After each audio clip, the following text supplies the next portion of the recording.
Bismillahirrahmanirrahim. Assalamualaikum warahmatullahi wabarakatuh. Waalaikumsalam warahmatullahi wabarakatuh. Alhamdulillahirabbil alamin wa bihi nasta'inu ala umuri dunya waddin. Shalatu wassalamu ala asyrafil anbiya'i wal mursalin wa ala alihi wa sahbihi wa man tabi'ahum bi ihsanin ila yaumiddin. Rabbi shrah li sadri wa yassir li amri wa hlul 'uqdatam min lisani yafqahu qawli. Amma ba'd. Alhamdulillah wa syukurillah. Marilah sama-sama, yang paling utama dan yang harus selalu kita utamakan adalah kita bersyukur kepada Allah Subhanahu wa taala atas nikmat yang telah Allah berikan kepada kita, baik itu nikmat iman, kemudian nikmat Islam, dan juga nikmat sehat, plus juga nikmat ukhuwah, yang dengan semua nikmat-nikmat itu Allah Subhanahu wa taala masih berikan kita kesehatan, masih berikan kita kesempatan untuk saling bertatap wajah walaupun dengan menggunakan media online pada pagi hari ini. Tak lupa pula salawat teriring salam, marilah sama-sama kita curah limpahkan kepada kedua hasanah kita, suri tauladan kita Rasulullah Muhammad sallallahu alaihi wasallam yang telah membawa umat manusia dari zaman kejahiliahan, dari zaman kedunguan menuju kepada sebuah zaman yang terang benderang dengan ilmu pengetahuan seperti saat ini.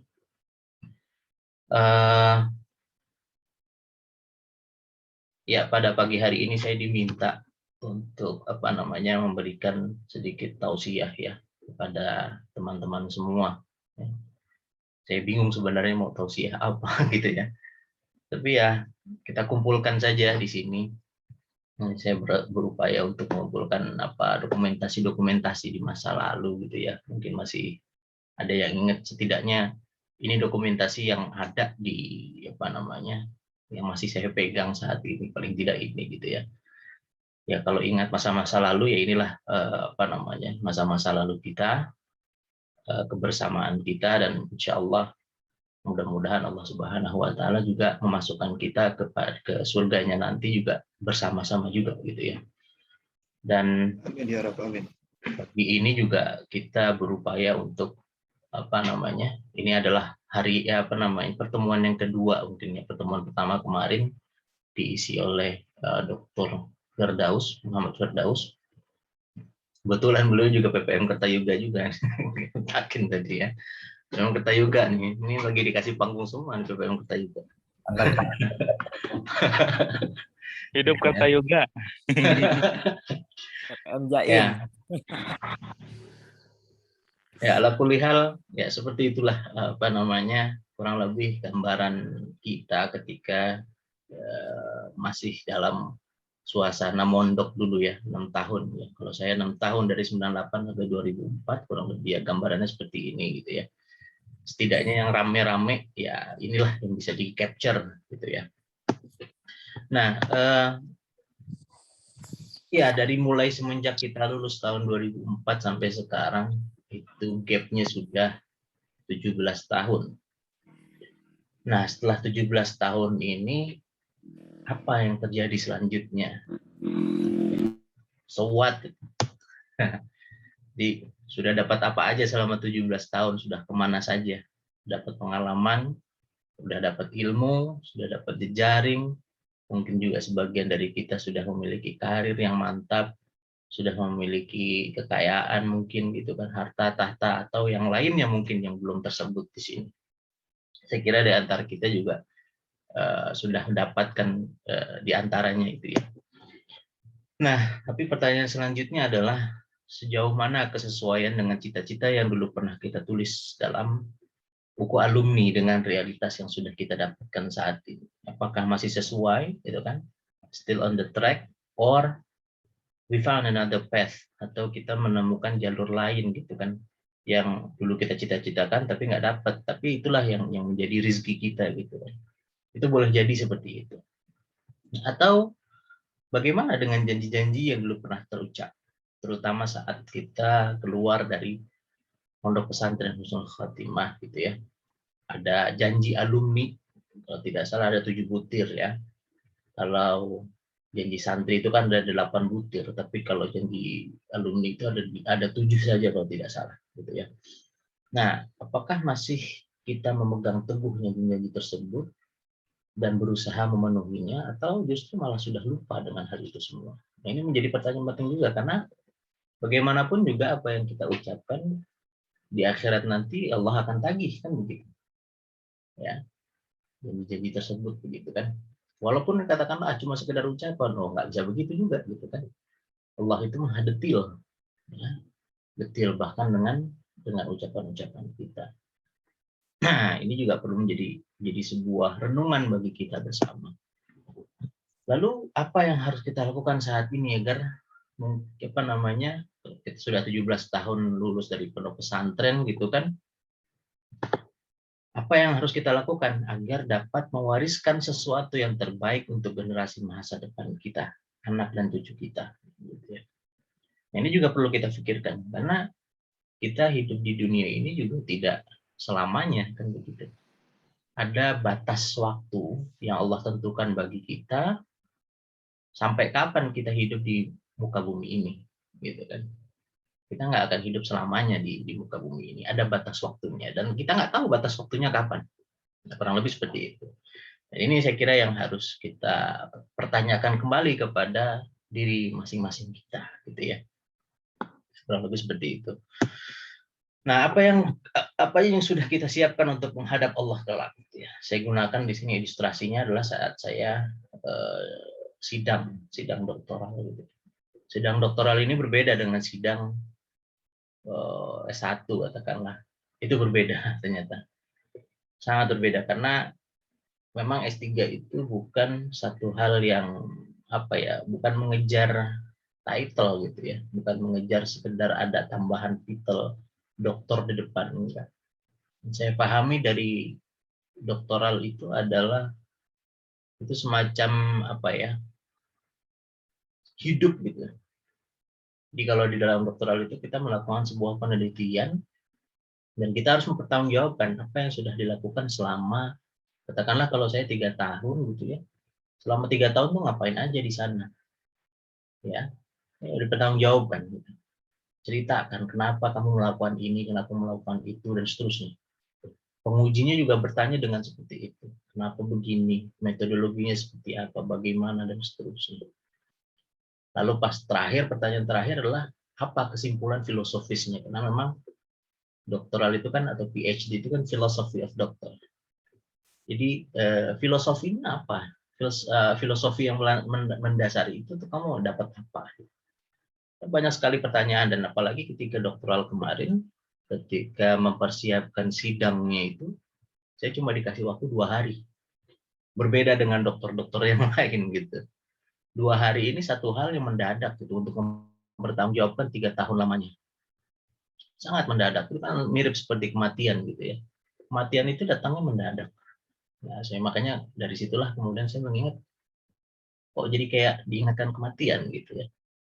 Diingatkan tentang kematian, seolah-olah kita sedang mempertanggungjawabkan nih gitu.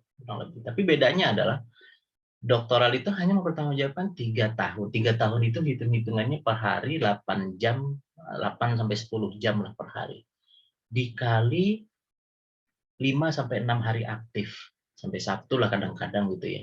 Jadi sehari cuma 10 jam kali 6 hari dikali kemudian sebulan itu berarti cuma sekitar 20 hari aktif, kali 12 untuk 1 tahun, kali 3 untuk 3 tahun. Cuma segitu. Tapi ketika nanti kita di akhirat, bukan cuma itu, tapi 24 jam hitungannya. Semua hal yang Allah berikan akan kita dimintai pertanggungjawabannya, baik itu dari usia, kemudian dari harta yang Allah berikan. Pada hakikatnya memang harta itu adalah dari Allah Subhanahu wa Ta'ala. Kita akan diminta pertanggungjawabannya. Dari mana ini hartanya dapat, kemudian mau dibelanjakan kemana, ya. Wah, itu lebih ngeri lagi. Kalau doktoral aja udah begini gitu kan, apalagi kemudian nanti ketika di akhirat, maka tentu lebih ngeri gitu. Dan kita nggak bisa melakukan pembelaan katakanlah, karena apa? Pada hari itu ya yang berbicara bukan lagi mulut kita gitu kan, tapi tangan dan kaki kita. Tasyhadu arjuluhum gitu ya dalam salat Yasin. Nah, ini lebih ngeri sebenarnya gitu kan. Nah, karena kengerian itu kalau kita kembali kepada para salafus saleh dulu ya, generasi dahulu, mereka menyadari betul gitu kan tentang hakikat pertanggungjawaban ini gitu. Nah, ketika mereka menyadari hakikat pertanggungjawaban ini, maka mereka melakukan hal yang sangat baik untuk dapat menjawab nanti. Anggota-anggota tubuh mereka bisa menjawab dengan baik ketika ditanya oleh Allah Subhanahu wa taala. Nah, begitulah saya kira apa yang harus kita siapkan. Apa sudah sejauh mana ya apa yang sudah kita siapkan untuk menghadap Allah kelak. Kita nggak tahu nih sampai usia berapa kita akan diberi nikmat oleh Allah Subhanahu wa taala. Nah, kalau ya, saya yakin setelah 17 tahun ya, kita lulus dari Pondok Pesantren Husnul Khatimah, 17 tahun itu bukan waktu yang singkat, tapi waktu yang cukup panjang membentang gitu ya. Dari zaman belum ada smartphone, kemudian sekarang sudah 5G. Dulu masih zamannya bukan 3G, tapi mungkin masih 2G gitu ya. Masih handphonenya juga masih 2 warna, monokrom gitu kan. Kalau pakai juga ngumpet-ngumpet di kolong ranjang misalkan, atau yang sebagainya lah gitu ya. Kalau yang bawa HP dulu waktu santri gitu kan. Sampai kemudian kita berada di dunia yang cuma sentuh-sentuh gitu ya. Sentuh dikit keluar ini, sentuh dikit keluar informasi itu dan seterusnya.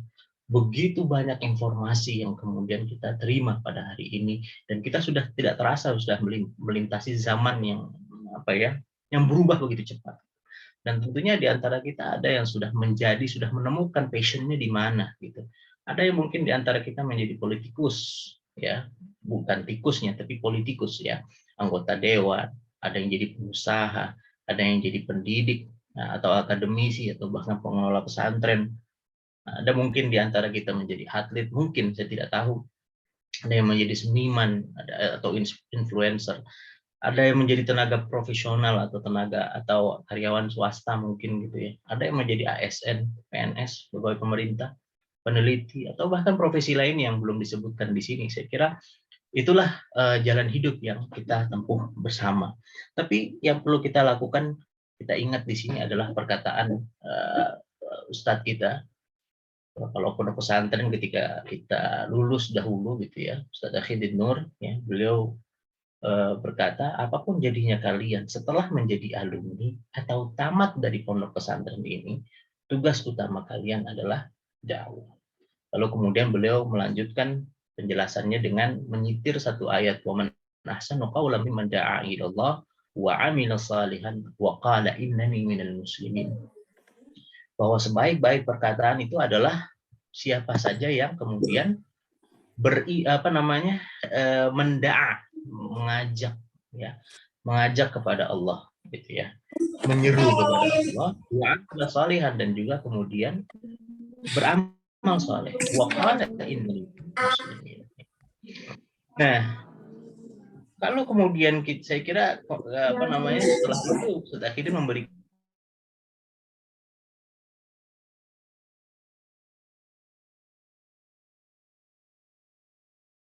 Mute, dokter. yang dimaksud dengan dakwah di sini apa gitu ya.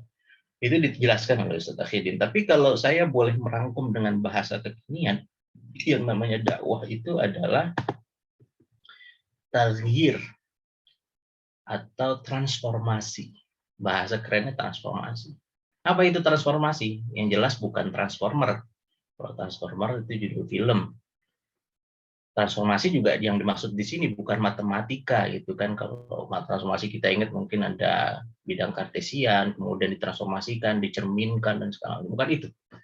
Tapi transformasi adalah sebuah perubahan.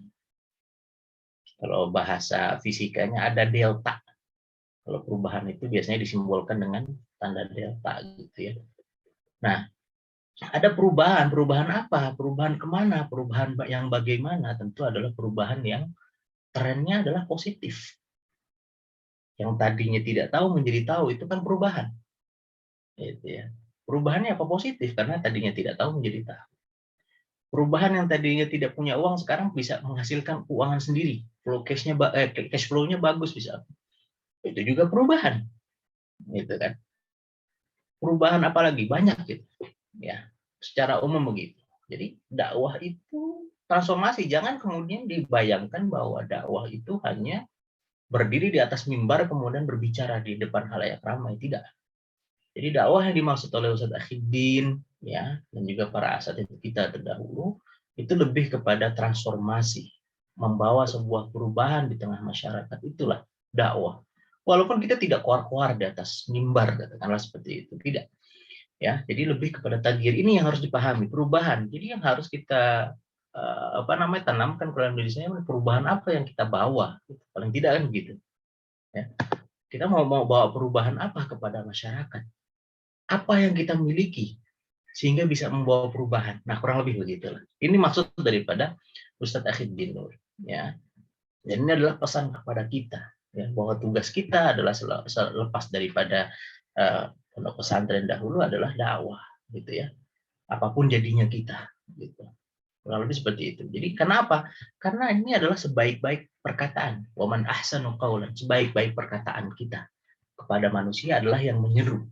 Oh, kenapa sebaik-baik? Nah, ini menjadi ada ilustrasi menarik. Ilustrasi menarik adalah ketika saya hidup di luar negeri selama 10 tahun, baik itu di Korea Selatan maupun di Jepang, mereka itu orang-orangnya tidak segan untuk memperingatkan seseorang kalau melakukan kesalahan. Nggak segan-segan. Salah buang sampah misalkan. Harusnya sampah hari ini, di sana teratur ya, harusnya kalau hari Senin itu biasanya kalau di Jepang itu sampah yang khusus bahan-bahan terbakar. Kertas segala macam itu ada plastiknya sendiri gitu kan, warna biru gitu.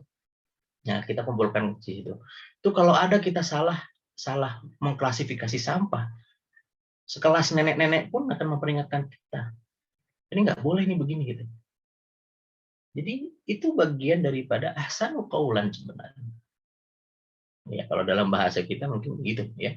Ahsanul qaulan, sebaik-baik. Karena apa? Dapat merusak gitu. Merusak apa yang sudah mereka lakukan. Jadi mereka sudah melakukan klasifikasi itu di tingkat rumah tangga, di tingkat unit-unit rumah. Kalau di kita kan klasifikasinya nggak tahu di mana. Klasifikasi, kalaupun ada klasifikasi gitu ya. Klasifikasi sampah. Karena penting klasifikasi sampah itu untuk pengelolaan selanjutnya gitu. Sehingga bahan itu sehingga sampah itu bisa diolah. Kalau nggak bisa diolah, lah itu yang kemudian merusak lingkungan. Nah, makanya kalau di Indonesia kan lebih banyaknya tidak bisa diolah karena apa? Dicampur semuanya. Gitu. Kurang lebih begitu. Nah, ini saya kira profesi alumni angkatan ini, dan saya sekarang sedang berbicara di tengah para semua alumni, katakanlah alumni 7 khususnya, yang memiliki profesi seperti ini. Jadi nggak mungkin saya bawakan materi tentang tentang sains misalkan itu ya.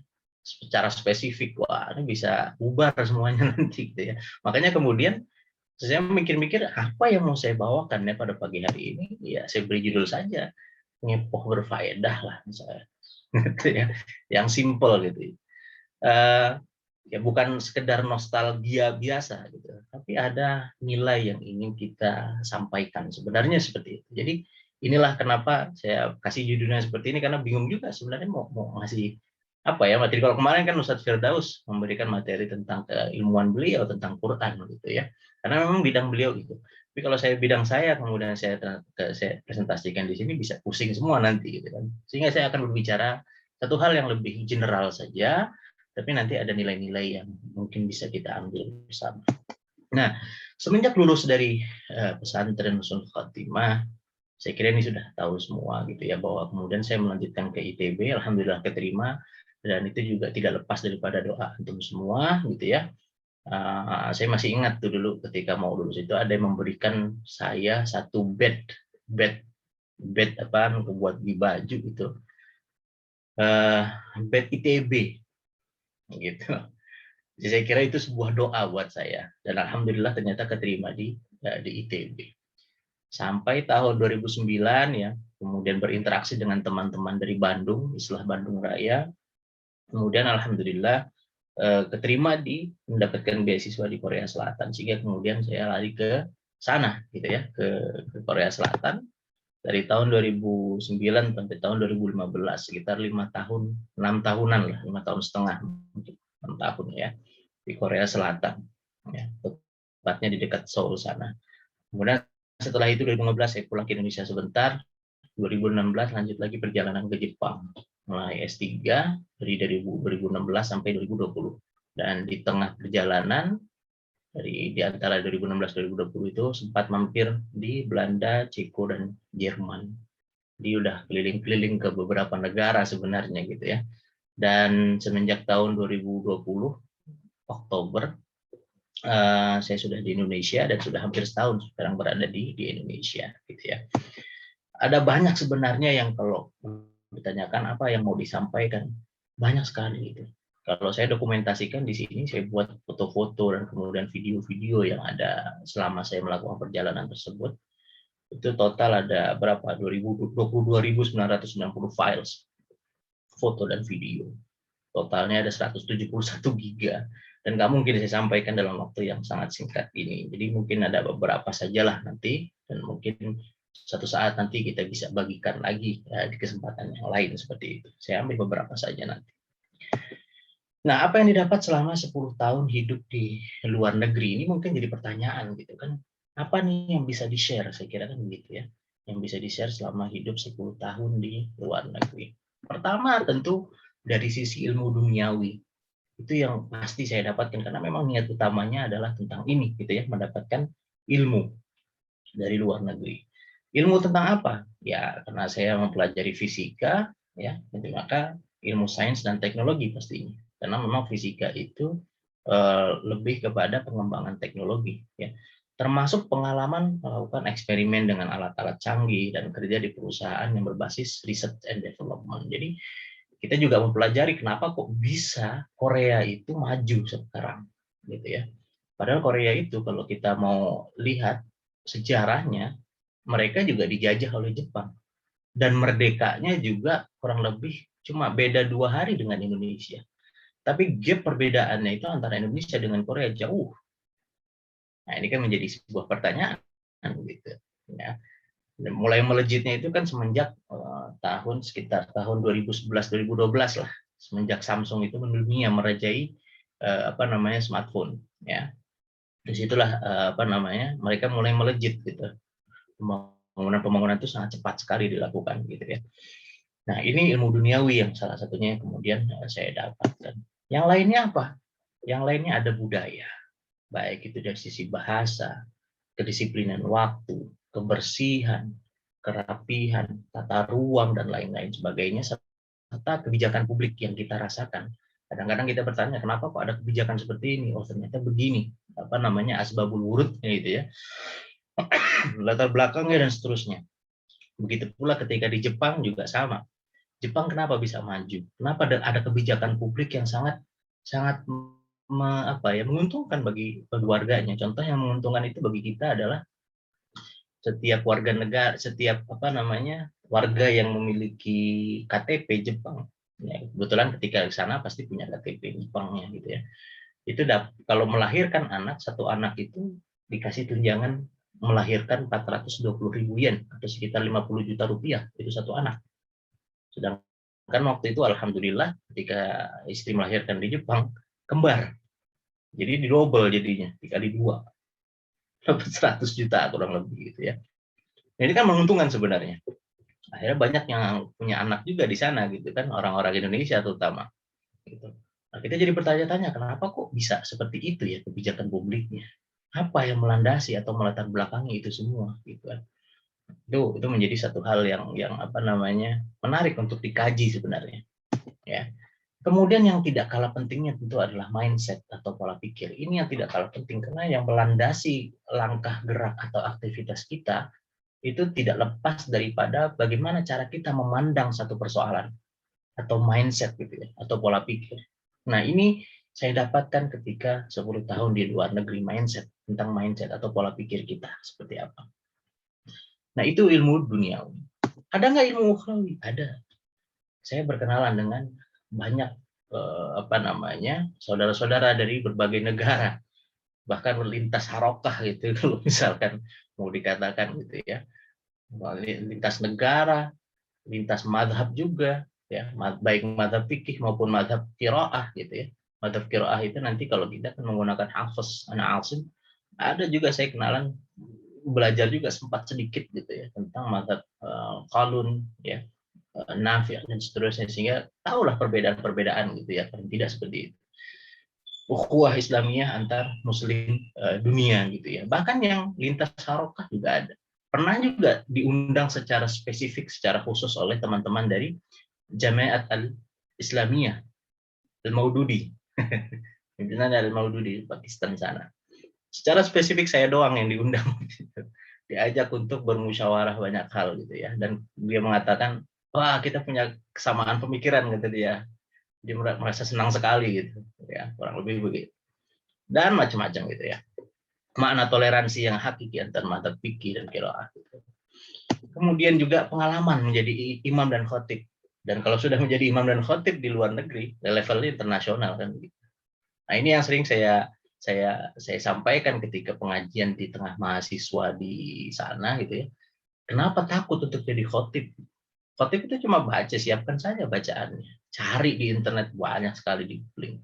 Tinggal bacakan itu. Nggak bisa jadi imam, tunjuk siapa jadi imam. Selesai itu kan sebenarnya. Khotib Jumat ya salah satunya.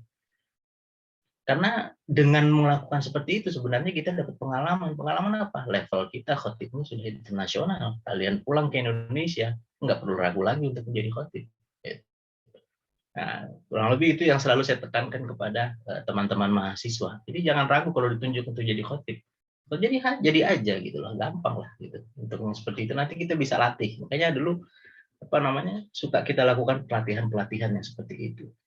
Jadi dapat pengalaman lah istilahnya. Dan levelnya internasional karena lintas-lintas negara gitu kan. Mustaminya itu lintas-lintas negara. Ya. Kemudian pengalaman mengisi pengajian di kalangan mahasiswa TKI profesional bahkan KBRI sekalipun ya kadang-kadang juga mengundang gitu kan untuk mengisi pengajian di KBRI, lingkungan KBRI terutama ketika di Seoul dulu karena di Seoul dekat sekali dengan KBRI dan dulu sering diundang untuk mengisi pengajian di sana. Jadi punya kedekatan secara emosional dulu dengan para pegawai di KBRI Seoul. Nah, ini ya di pola pikir ada ilmu duniawi dan ilmu ukhrawi. Yang tidak kalah pentingnya adalah dari dua itu ada titik temu atau jembatan penghubung antara Islam dengan sains. Nah, ini yang kemudian menjadi satu hal yang luar biasa karena memang dulu salah satu cita-cita saya adalah menemukan gap ini gitu ya. Menemukan gap antara sains dan Islam itu di mana sih gapnya? Gitu. Ada gap gitu seolah-olah gitu ya. Padahal Islam ini memuliakan otak gitu. Tapi kemudian kenapa kok negeri kita atau negeri mayoritas muslim di dunia, negeri muslim manapun coba kita lihat saja, selalu berada pada penguasaan teknologi atau penguasaan sains yang terbelakang. Cek saja misalkan peraih Nobel itu memang ada yang muslim, tapi mereka tidak diam diri di negaranya yang mayoritas muslim tidak, tapi dia ada di luar negeri, di negeri yang lain gitu. Nah, ini menjadi satu gap padahal Islam ini memuliakan agama. Pasti ada yang salah di sini pengertiannya. Gitu kan? Ada yang salah. Gitu. Makanya ini lebih penting satu hal yang sangat berharga yang kemudian saya dapatkan di sini. Dan yang tidak kalah pentingnya setelah menemukan jembatan atau titik temu tersebut, nah yang lebih kemudian intinya lagi kita temukan. Saya cari ini core-nya apa sebenarnya? Core-nya itu ya yang kemudian sangat berguna, yang sangat kemudian berdampak pada kehidupan itu adalah berkaitan dengan apa yang disebut atau yang kita kenal dengan iman. Ya, jadi hasil renungan saya selama 10 tahun hidup di luar negeri, mendapatkan ilmu dan segala macamnya, perenungan akhirnya ujungnya adalah iman ini satu hal yang sangat mendasar dan sangat penting yang harus dimiliki oleh manusia. Itu core of the core-nya adalah itu. Ada apa dengan iman? Kalau kita jabarkan, saya coba merenung. Sebenarnya bagaimana iman itu bisa memberikan dampak yang positif pada kehidupan seseorang. Ini renungan saya.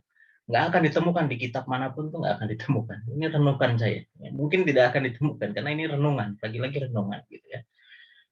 Kalau kita renungkan semua tentang masalah poin-poin atau pokok-pokok keimanan ini, ya iman ini sebenarnya pokok-pokok keimanan ini yang 6 ini menjawab semua pertanyaan yang sangat fundamental dalam kehidupan kita. ya. Sebagaimana misalkan rukun iman kepada Allah, iman kepada malaikat, iman kepada kitab, iman kepada nabi dan rasul, hari akhir, dan qada dan qadar. Allah ini sebagai sumber utamanya, wahyu dari sana.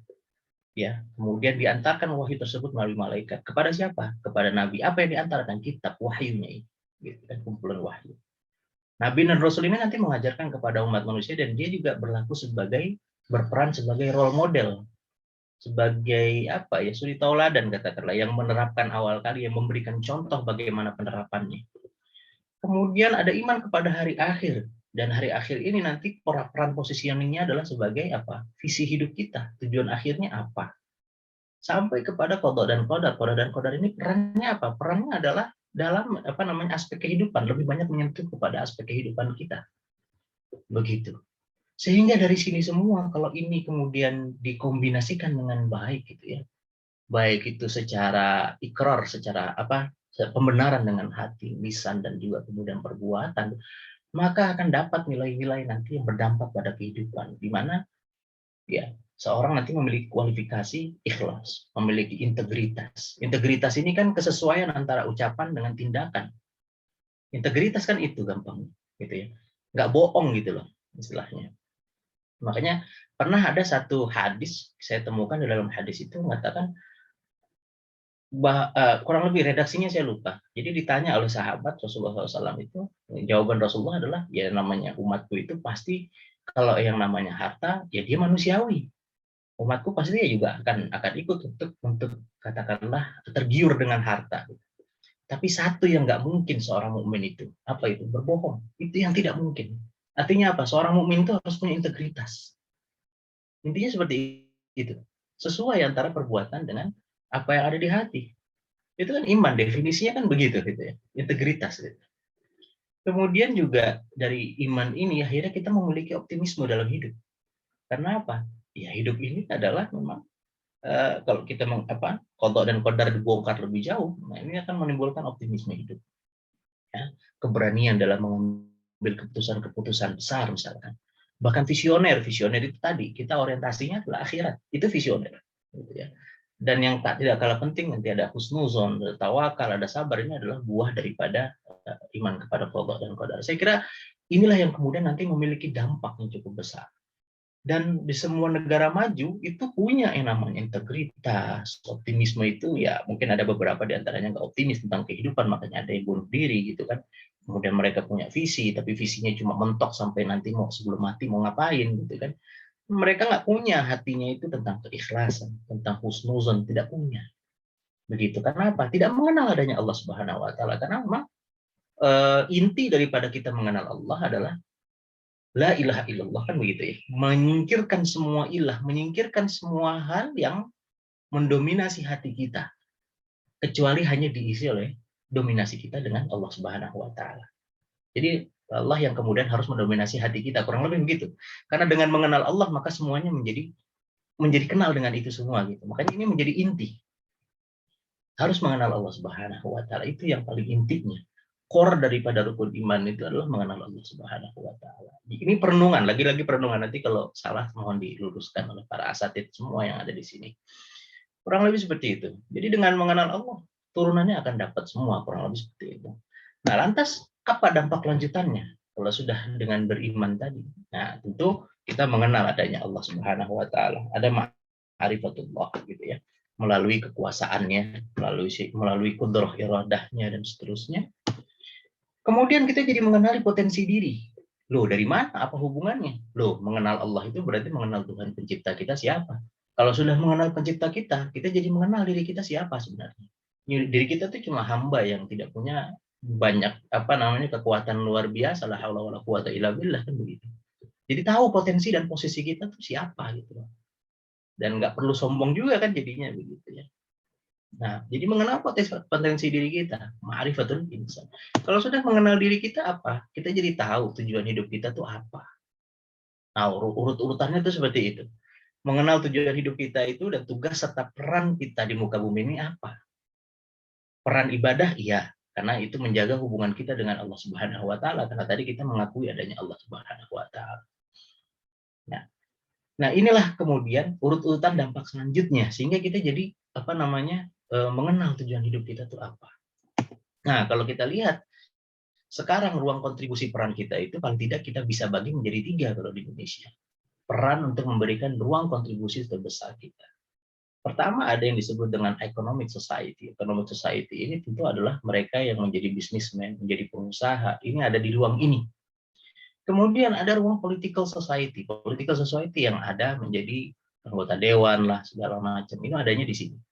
Ada juga yang menjadi civil society. Civil society, PNS, dan seterusnya. Gitu kan? Pegawai pemerintah, abdi pemerintah. Ini menjadi apa namanya, ya, peran, ruang perannya ada di situ. Jadi setidaknya ada 3 ruang peran sebenarnya. Kita mau jadi apapun, ada 3 ruang peran ini. Kita akan berperan di tengah masyarakat melalui 3 ruang ini. Dan saya kira dengan melihat kualifikasi atau kita sebagai alumni Husnul Khotimah, terlebih khusus adalah alumni angkatan 7 yang sudah banyak menjadi bagian apa namanya, sudah berperan lah katakanlah di 3 ruang ini, maka butuh sinergi kalau ingin memberikan dampak yang lebih besar lagi untuk masyarakat. Jadi kan transformasi kan pesan dari Ustadz Akhiruddin Nur itu ya, mengubah, memberikan perubahan di tengah masyarakat. Nah ini tentu butuh sinergi dan kolaborasi, dan untuk sinergi dan kolaborasi tentu membutuhkan requirement-nya adalah mutual trust atau kepercayaan yang sifatnya mutual, saling percaya itu kurang lebih. Ini yang terjadi pada generasi Salahuddin terdahulu. Kalau kita baca kitabnya Dr. Majid Irsad Al-Kilani, ini ada bukunya. Judulnya adalah Hakadha Dhahara Jilul Salahuddin wa Hakadha Adatil Quds. Beginilah generasi Salahuddin. Jadi Salahuddin Al-Ayyubi itu bukan one man show. Dia adalah bentukan dari masyarakat yang ada ketika itu, dimulai dari waktu itu adalah kalau di bukunya ini disebutkan dimulainya dari Al-Ghazali, Al-Imam Hujjatul Islam Al-Ghazali. Nah, begitu terus sampai terakhir kemudian koordinasi di antara mereka sampai akhirnya mereka bisa apa namanya membebaskan Al-Quds ini. Nah, kurang lebih seperti itu. Nah, pertanyaan selanjutnya bagaimana dengan membina mutual trust? Membina mutual trust adalah dengan cara seperti ini. Ya. Apa tadi, iman, Islam, dan ihsan ini dikolaborasikan menjadi satu sehingga memunculkan apa yang disebut dengan akhlakul karimah. Akhlak ini nanti bentuknya ya integritas itu tadi. Jadi ini yang landasan yang paling utama, dan ini yang dibutuhkan saya kira di semua level atau bidang peran itu membutuhkan integritas gitu ya. Semua peran itu butuh itu. Semua ruang peran, kontribusi peran itu butuh namanya integritas. Makanya kemudian ini perlu ditingkatkan. Kita sudah sampai mana integritas kita, bagaimana? Perlu kita evaluasi diri kita, gitu kan? Wah sudah bagus mungkin apa namanya integritas kita naik, akseptabilitas sudah diterima belum sama masyarakat? Bagaimana mengukur keberterimaan kita di tengah masyarakat? Itu harus kita ukur. Kalau sudah terukur, bagaimana naik lagi lanjut? Naik capacity building kita. Kapasitas kita naikkan menjadi seorang atau pribadi-pribadi yang profesional, yang ahli di bidang itu. Pembinaan profesionalitas penting. Ada yang menjadi ekonom syariah ya. Jadikan ekonom syariah itu sebagai ya tadi profesionalitas sampai nanti kita masuk kepada level kenegaraan ya, menjadi pemimpin yang transformasional. Saya kira itulah step-stepnya gitu ya. Nah, kalau kita tanya lalu nyambung lagi dengan yang tadi, Islam dan sains itu titik temunya di mana di sini? Gitu ya. Bagaimana mengenal Allah itu caranya salah satunya dengan menggunakan saintex ini. Ya, sains dan teknologi atau bahkan ilmu duniawi lainnya yang kita lihat, yang kita pelajari itu jadikan sebagai sarana untuk mengenal Allah Subhanahu wa taala. Seperti itu. Kalau kita gambarkan ini sebagai role model, kalau tadi kita berbicara tentang capacity building ya, dari integritas, akseptabilitas, profesionalitas sampai kepada kenegarawan, maka perhatikan bagaimana hidup Rasulullah Shallallahu Alaihi Wasallam. Lihat dari mulai usia 0 sampai 20 tahun katakanlah, belajar kepemimpinan dari kakeknya, kemudian belajar mengembala dan mencari penghasilan. Sampai di usia 20 tahun kita bisa lihat beliau mendapatkan gelar Al-Amin. Wah, ini kisahnya luar biasa mendapatkan gelar Al-Amin itu. Ya, beliau dititipi sesuatu tapi kemudian masih dijaga dengan baik ya, sampai kemudian merasa puas orang yang menitipkan tersebut berteriak ya, ini al-amin, ada orang yang sangat dipercaya, itulah yang kemudian menjadi gerbang masuk ya.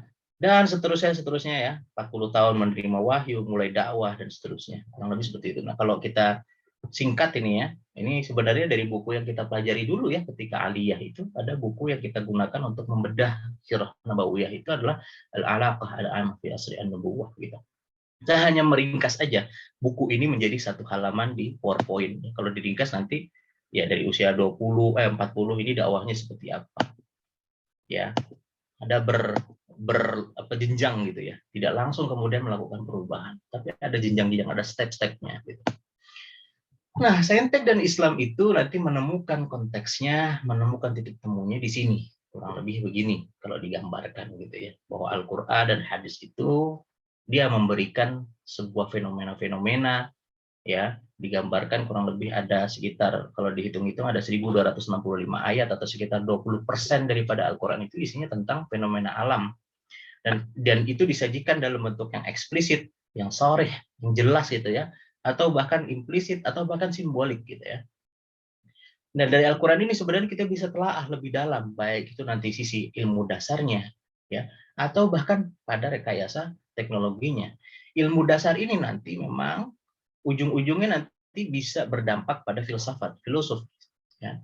Dan inilah kenapa saya tandai merah, karena ini rambu-rambu yang harus dipahami bahwa ketika mempelajari filsafat, masuknya di sini ya, lampu merahnya adalah tafakkur fi ayatillah, bahwa kan pada hakikatnya kita sedang berpikir atau bertafakur tentang ayat-ayat kekuasaan Allah Subhanahu wa taala, dan kita sedang tidak mencari atau mencari tahu ini tentang Allah itu zatnya seperti apa, bukan seperti itu. Ini apa namanya, batasannya di sana. Begitu pula dengan rekayasa teknologi yang melibatkan multidisiplin pengetahuan, ini juga harus dibatasi. Batasnya apa? Filternya dengan syariat. Orang mengetahui tentang cloning itu boleh atau enggak, gitu kan? Harus ada filternya, filter tentang syariat. Makanya disinilah nanti saintek ini fungsinya adalah sebagai wasilah berzikir ya, dan beramal soleh. Beramal solehnya melalui apa? Melalui penguasaan rekayasa teknologi. Teknologi bukan seperti smartphone. Jangan dibayangkan seperti itu. Teknologi itu adalah satu alat yang dapat membantu aktivitas manusia, apapun bentuknya itu. Gitu. Smartphone itu salah satunya. Pesawat terbang itu juga salah satunya. Mobil itu juga salah satunya. Itu teknologi. Barang-barang teknologi yang bisa membantu. Bahkan jam tangan sekalipun itu adalah produk teknologi sebenarnya. Sederhananya seperti itu, gitu ya. Jadi jangan diartikan bahwa teknologi itu satu hal yang harus wah gitu, enggak. Gitu ya. Jadi saintek itu ya di situ titik temunya gitu. Dia sebagai sarana untuk berzikir kepada Allah, mengingat Allah Subhanahu wa taala, dan juga beramal saleh gitu dengan menciptakan teknologi-teknologi sebagaimana yang kemudian disebutkan di dalam surat Al-Imran ya, alladzina yadhkuruna Allaha qiyaman wa qu'udan wa 'ala junubihim wa yatafakkaruna fi khalqis samawati wal ardh, yang kemudian dia berzikir selalu baik dalam keadaan apa, berdiri, duduk, maupun ketika berbaring gitu ya. Yatafakkaruna fi khalqi fi khalqis samawati wal ardh. Mereka selalu berpikir. Ini kan semacam apa, kalau yatafakkarun itu kan terus berpikir gitu ya. Itu mirip seperti ya kalau sedang tesis itu kan begitu gitu. Dia selalu mikirkan ini hasil riset ke arah mana gitu. Kalau saya mengidentikan seperti itu, makanya dulu saya mengejar ke arah sana gitu. Mungkin masih ingat dulu, masih ingat ya, memanggil saya dengan Jabir dan seterusnya. Ternyata itu memotivasi saya sampai akhirnya ya saya memutuskan saya memiliki cita-cita ini deh gitu ya. Saya tuliskan di dalam buku alumni yang kita buat gitu ya, bahwa saya ingin menjadi ilmuwan yang dai, yang ilmuwan yang kemudian juga menyeru kepada Allah Subhanahu wa taala begitu. Nah, ini juga kitab-kitab yang pernah kita pelajari, kitab akidah, bagaimana meningkatkan keimanan, salah satunya dzikr wal fikr. Dzikr wal fikr gitu ya. Zikir dan berpikir. Itu salah satu cara untuk, salah satu wasilah atau salah satu penyebab yang bisa menambah keimanan kita itu meningkat ya, kurang lebih seperti itu. Nah, inilah yang kemudian kita ucapkan ketika menjadi alumni ya, di dalam janji alumni santri Husnul Khatimah, menjadikan Al-Qur'an dan Sunnah sebagai landasan berpikir, bersikap, dan berperilaku seperti itu. Dan yang terakhir adalah visioner Ya, mengingat tujuan akhir kita adalah surga. Kalau kita bayangkan, kita lihat secara garis besar bahwa hidup kita itu akan melalui 5 fase, 5 dunia, 5 alam. Alam ruh, alam rahim, alam dunia, alam barzakh, alam mahsyar. Sampai akhirnya nanti berujung antara surga dan neraka.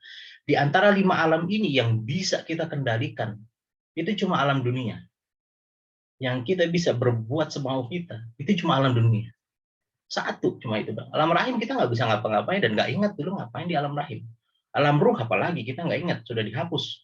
Kecuali cuma dikasih tahu sama Allah Subhanahu wa taala dalam surat Al-A'raf ayat 172. Alastu birabbikum? Qalu bala. Gitu kan?